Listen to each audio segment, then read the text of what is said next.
My name is Isabella von Hohenstein, and let's be clear, I've always known I was a princess, not the fairy tale kind with frilly dresses and birds singing on my shoulders.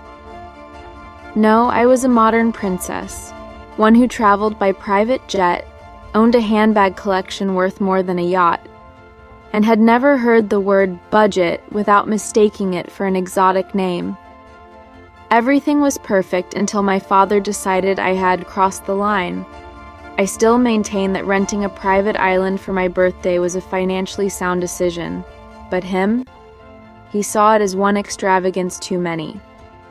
And that's how I ended up at Horizon New Chance, a rehabilitation center for troubled youth. Seriously, who came up with that name? It sounds like a failed reality show. From the moment I arrived, I knew hell existed on Earth. Stark rooms, strict schedules, chores, and staff who seemed immune to my tantrums. Worse still, Brittany, Tiffany, and Kimberly, 3 specimens of human pettiness who decided I was their new source of entertainment. They stole my things, reported me for every little thing, and took sick pleasure in seeing me suffer. But then there was Ethan. Ethan was different. He didn't treat me like a queen or a pariah. With him, I learned, begrudgingly, that yelling at people wasn't always the most effective strategy, and that sometimes it was better to manipulate the system rather than try to crush it. Slowly, I started adapting. I learned to cook, and surprisingly, I'm quite good at it, thank you very much. To listen, harder, but I'm working on it. And even to tolerate the existence of such an absurd concept as humility. Then one day, Brittany and her minions went too far.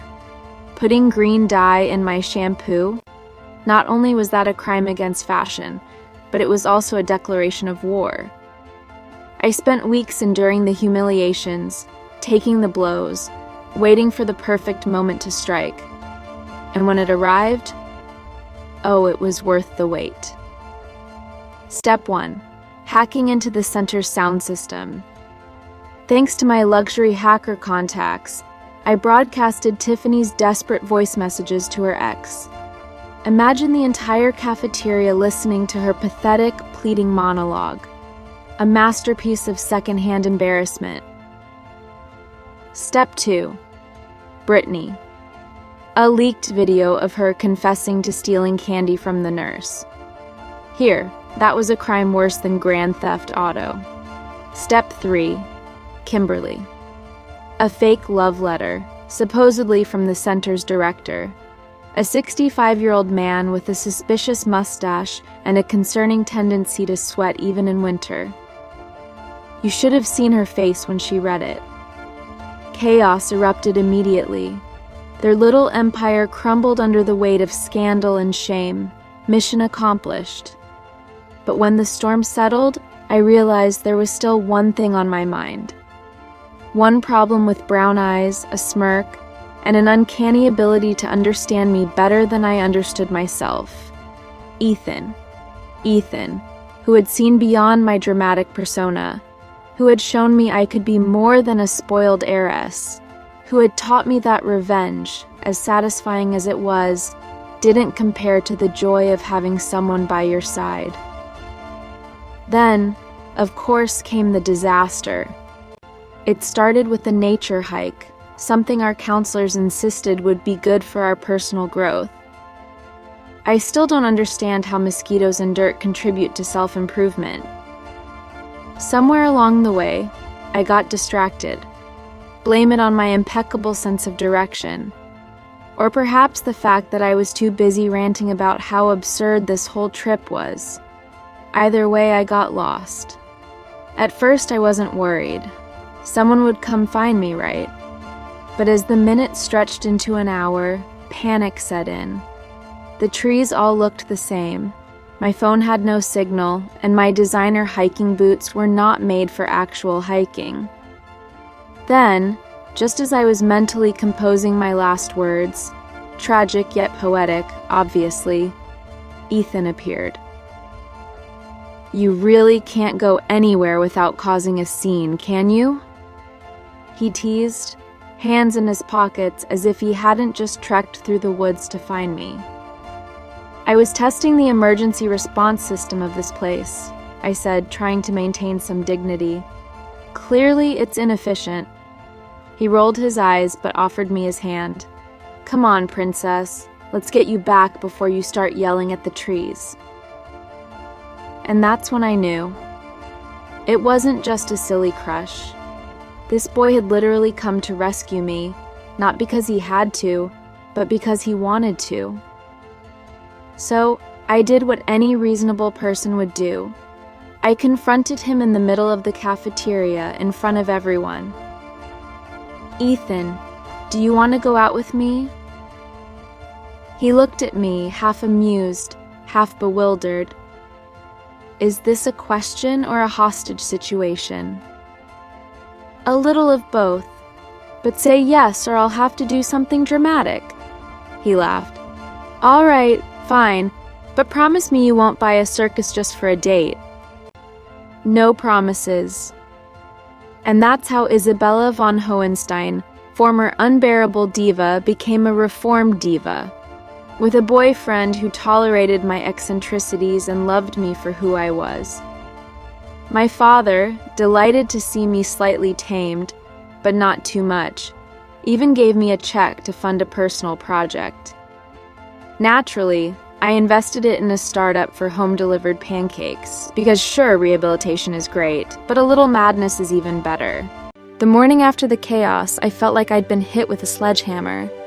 The power of revenge had satisfied me for a while, but an emptiness had settled in. The girls who had been my tormentors had vanished from my life as if they had never existed. Or so I thought. It was during a particularly quiet breakfast, as I was enjoying pancakes with an excessive amount of syrup, that I noticed a change.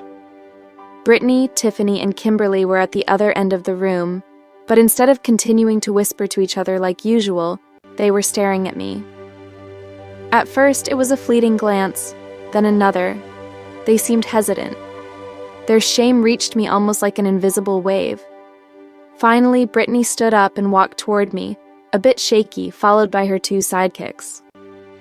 They stopped a few steps away from my table, an awkward look on each of their faces. I observed them, my expression cold and calculating. It wasn't every day that bullies came in front of their victim to apologize, and even less so for them to make themselves vulnerable. Isabella, Brittany began, but her voice was weak, full of regret. Listen, we really want to say we're sorry for everything we did to you. I suppressed a smug smile. I had been expecting this moment, but seeing it unfold gave me more satisfaction than I thought it would. Sorry?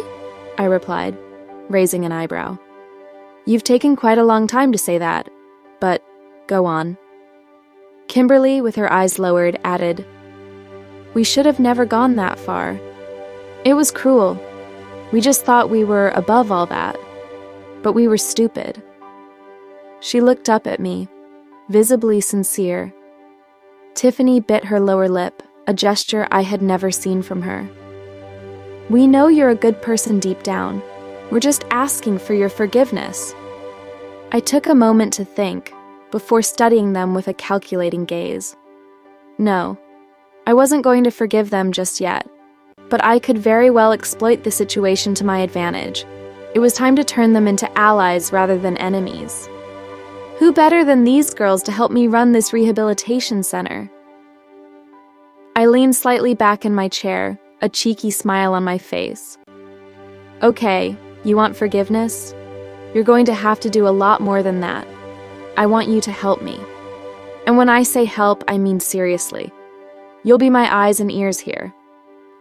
The three girls exchanged confused looks, but they didn't protest. I knew they had no choice. I had the power, and I was going to use it. And so, against all odds, I accepted their apology and turned them into my most loyal allies in my small reign over Horizon New Chance. They submitted, sometimes even with enthusiasm, to my instructions. But one thing hadn't changed. Ethan's presence in my life. He had never really let me down, not even when my ideas were unreasonable or my actions too impulsive. But something was bothering me. I had the feeling that Ethan was becoming more distant, as if he was hiding something from me. And one morning, as I texted him to arrange a meeting, an unexpected event occurred. Kimberly, one of the rehabilitated girls, came running toward me, her face flushed. "Isabella, I need to talk to you," she said, out of breath. I think I know what's wrong with Ethan." I froze. "What? What's going on with him?" My heart skipped a beat. Could it be that he was hiding something from me? Kimberly, her eyes wide, rushed to my table. I think he's interested in someone else," she exhaled, clearly embarrassed. It's me." I felt as though someone had punched me in the stomach. Could it be? Ethan, the one who had been there for me, the one who had protected and supported me, could he have betrayed me? My hands trembled slightly, but I managed to keep a stone-cold expression. You tried to seduce him?" I asked, trying not to let my anger explode. Kimberly lowered her head. "Yes, I couldn't help myself. But he rejected me. He said he wasn't interested in anyone else. That it wasn't just a game." I knew there was more to this story. Ethan wasn't the type to turn someone down without a reason. What did this revelation mean for us? I stood up abruptly, deciding to confront Ethan directly. I needed answers. But before I left, I had an idea. I walked to the counselor's office, and with a cold smile, I asked for an authorization to leave. "I need to see my parents," I lied smoothly. They looked at me hesitantly, but they didn't dare refuse. After all, I was Isabella von Hohenstein, and no one wanted to stand in my way. I walked out of the center, my mind racing. My plan was in motion. But before I could think any further, an obsessive thought overwhelmed me. What was Ethan hiding? Why this sudden distance? And so, the tension grew, ready to explode at any moment. Where would this journey take me? Would I uncover secrets that would shatter everything I had rebuilt? Or would he offer me an answer that would put everything back in place? The suspense was unbearable. And I, Isabella von Hohenstein, was about to discover the truth at any cost.